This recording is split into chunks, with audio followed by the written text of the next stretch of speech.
Okay, let's go ahead and segue to the next one. We should probably just pass this up. That was just a thermal that we caught somewhere else. Oh, that was the Chickasaw Park. Okay, yeah, see, it looks exactly like the Bennett Springs video thermal we got. This is, when I got my thermal camera, we of course met back at the park at the same campsite that I had my encounter. And I kept walking back to the creek about every 30 minutes, looking up and down the creek with my thermal camera. We weren't really efficient with the thermal at that time. We didn't know its real true capabilities. And so I was basically just walking down and just viewing the creek. And around midnight, I walked down to the creek and I viewed down, and all of a sudden behind all of the scrub, I see what looks like somebody standing in the water. And it was cold. And this is the video you see when I hit record. The only mistake I made is trying to move closer and completely screwing the whole thing up. I was trying to look through the camera to move, and I was stumbling over stuff I couldn't see, and then when I finally got back to the creek, he was gone. But you can see him. See that heat signature? It's just standing in the water.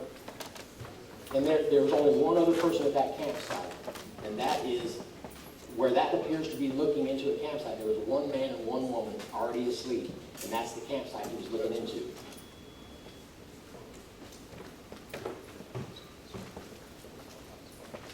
Isn't that cool? You'll see when I try to move closer, finally dropped down to where you can see a shoulder there, and then that's about it. I knew I needed to move. I was like, I've got to get more open so I can see his whole body. And so I'm trying to move around the scrub, and he hears me, and he's gone.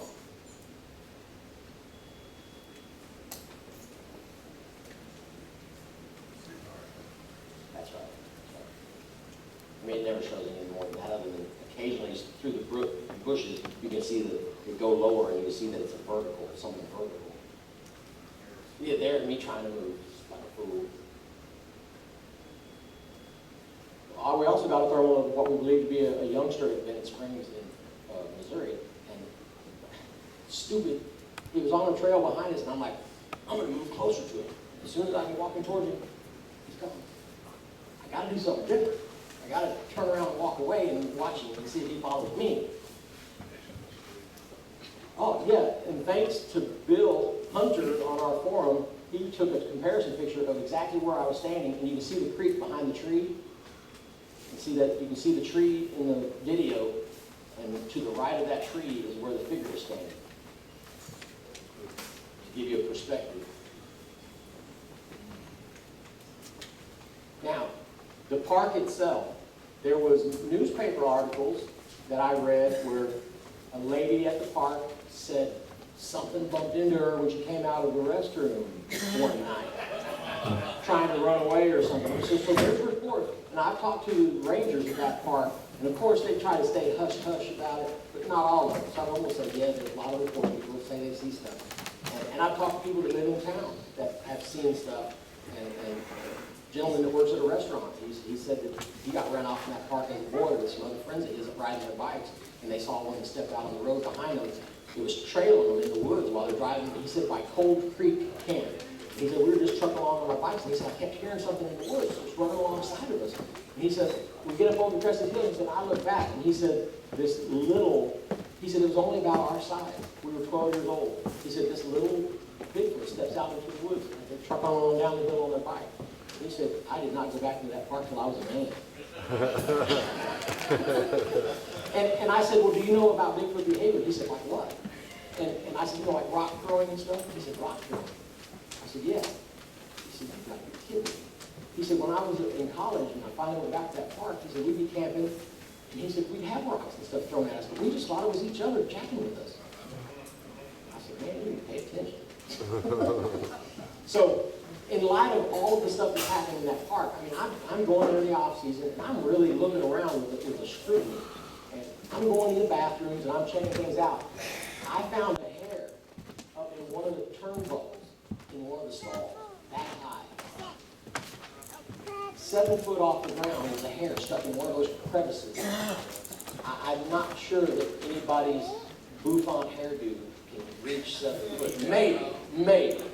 But something's in there. And as I'm coming out of the women's bathroom, I see a dirty handprint on the door. See that handprint? It looked like something had its fist closed and hit, and you can see the curled fingers above it, and the palm print. And look how big it is compared to my hand. See up there? And really, those bathrooms have running water. So I'm thinking, who would go in there with dirty, dusty hands and not go in and just rinse their hands out? And with the hair up on the buckle and the handprint on the door, I think you ladies need to tell them park there to put a lock on the door. Well, the hair was on the men's side, but the handprint was on the ladies' side. So it's just interesting. In light of what has happened there, that could be a person. It could be a person's hand. I mean, who's going to lie? It could be a person's hand. I'm just saying, in light of everything that's happening and what I know is in that park, it makes me say, I think that's one of their hands.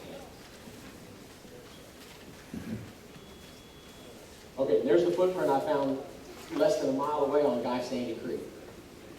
Not your typical human footprint, where the big toe is out further than the rest and the rest is in a line. And that was my daughter's footprint with a shoe on. I had her step next to it. She was the smallest footed person with us for size comparison. Hers was a female foot, size 7, I believe. So that is a very wide. And when she smashed her foot into the ground, I got mad at her because she actually moved the mud and made that print more narrow. And that's how wide it is when she made it more narrow. So it was actually wider than that before she squished her foot down, so it's too close. And the second print showed that it had slid. I think it was standing in the creek as we were coming down the creek, and we waited until the last minute where it said, I gotta go. And that first print was awesome because he was standing there just waiting and watching. And when we got too close, he took off. And the second print was slid like he was trying to run. Yeah, that's right. Okay, here's one of my game cam pictures. This was from the same campsite number 30.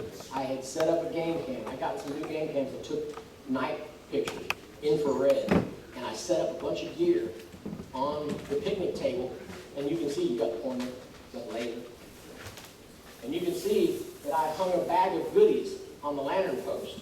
That bag was full of all kinds of treats and drippy, good-smelling sweets, and that's why I had the game camera pointed towards the baits, thinking that somebody would check out the baits and I'd get a picture. But that's not what happened. All the baits I put out there, they could just be ignored. Even when I was by my truck, they ignored them. So baits are not as maybe a great of an attractant as you think, because that's not what interests them. I don't think they have a problem eating. They eat lots of things. And when they come around us, they're curious and they're smart, and they're curious about what we're about, what we've got. So I had a camp table full of my supplies. I hid the camera in the middle of all those supplies pointing towards it, and I had all the supplies stacked up so it just looked like camping gear. As most people's gear would be all piled up on it. So sure enough, that night, I got a series of 3 photos on this game camera. This one was the first one, where something had just popped its head up over the table, was looking at the table, and got his picture caught. Notice, there are no ears. There's no pointy ears. You don't see any ears at all. That rules out. You have the comparison pictures. That rules out any cat. No ears. See how high the ears are?